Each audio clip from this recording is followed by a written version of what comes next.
નમસ્કાર દર્શક મિત્રો, મિરર ઓફ ધી વર્લ્ડ ન્યૂઝમાં આપ સૌનું હાર્દિક સ્વાગત છે। શહેરના માંડવી ચાર દરવાજા નજીક આવેલા પૌરાણિક વિઠ્ઠલનાથજી મંદિર ખાતે કોંગ્રેસ પાર્ટી દ્વારા વડીલો માટેના વયવંદના કેમ્પનું આયોજન કરાયું।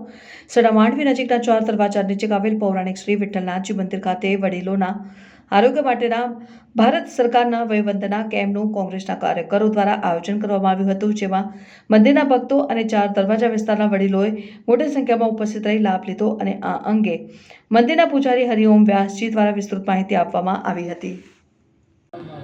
આજે શ્રી વિઠ્ઠલનાથજી મંદિરમાં જે આપણું મંદિર દેવસ્થાન ટ્રસ્ટ સંચાલિત છે, આના ટ્રસ્ટી તરીકે મહારાજા સમરજીત ગાયકવાડ આનું આયોજન કરી રહ્યા છે મંદિરનું।